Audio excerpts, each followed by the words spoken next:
The Circus Ship by Chris Van Dusen. The Circus Ship.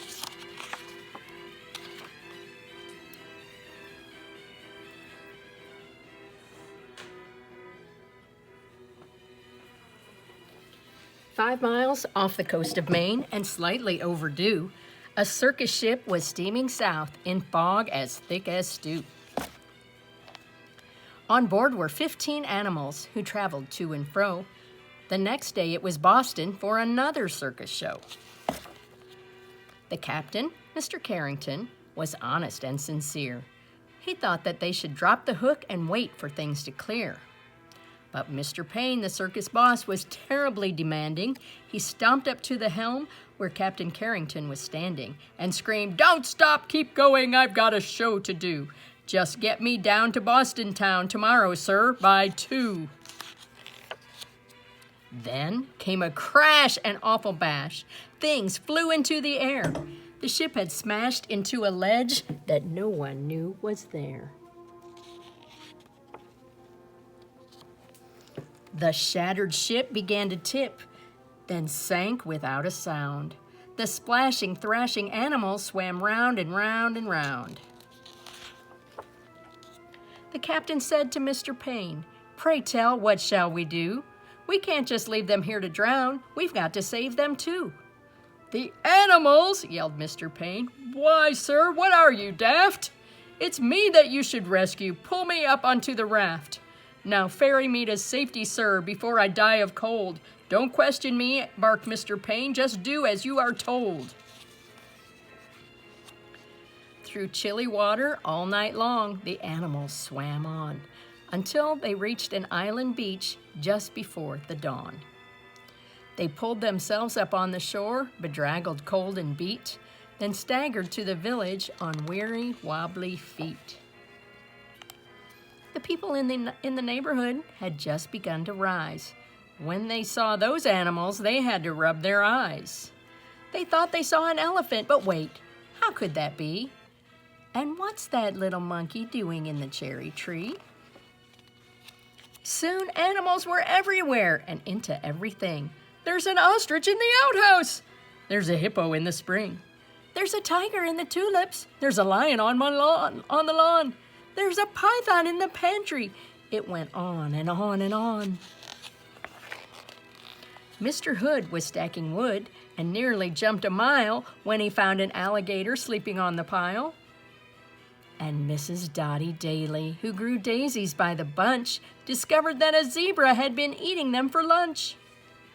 And Miss Fanny Feeney found, according to the rumors, the silly little circus monkey swinging in her bloomers.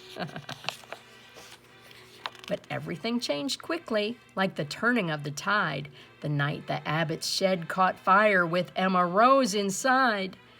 From high above the Abbott's farm, the tiger saw the shed. The sight of smoke and fire triggered something in his head.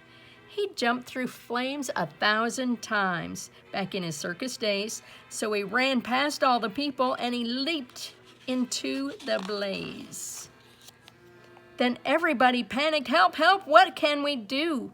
When from the raging fire, something big burst into view. It was the most amazing sight, and everybody froze when they saw the tiger saving little Emma Rose. The tiger's risky rescue changed everybody's mind.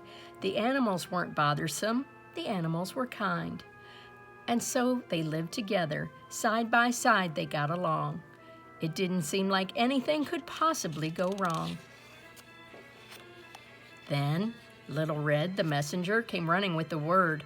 Apparently a circus ship had sunk from what he'd heard. "The animals are from that boat. They swam in from the bay. The greedy owner wants them back. He'll be here any day."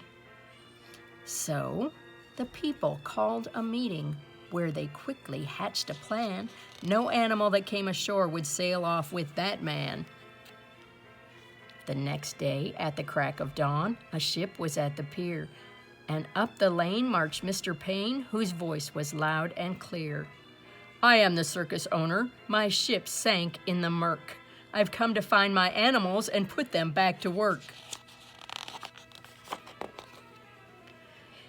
He hiked until he came into the center of the town. His face was red. He scratched his head. He stood there with a frown.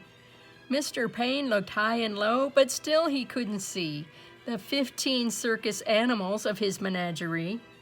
Let's see, this is funny. I see 1, 2, there's the snake, the monkey. That's something, maybe a bear, the hippo. Look at the tiger, you can barely see him. Is that a camel? Okay, oh, elephant.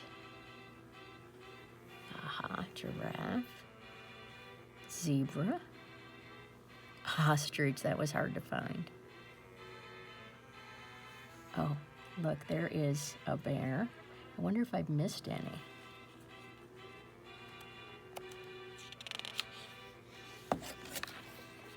He ran around the alleyways. He searched the village square. He even checked a chicken coop. His animals weren't there. Mr. Payne was tuckered out. His heavy chest was heaving. Then Little Red stepped up and said, "I think your boat is leaving."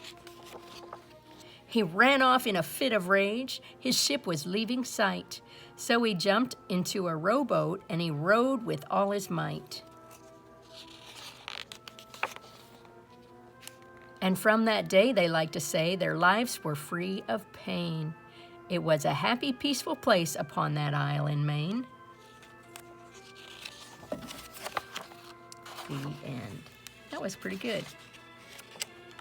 Oh, it says, hard to believe, but the basic idea for the circus ship came from an actual event.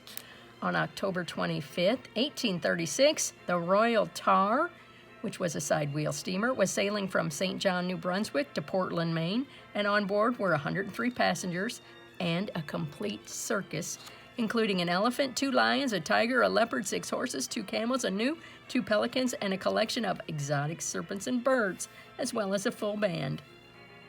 It's believed that most of the animals perished. However, who knows? Maybe they got away. The Circus Ship.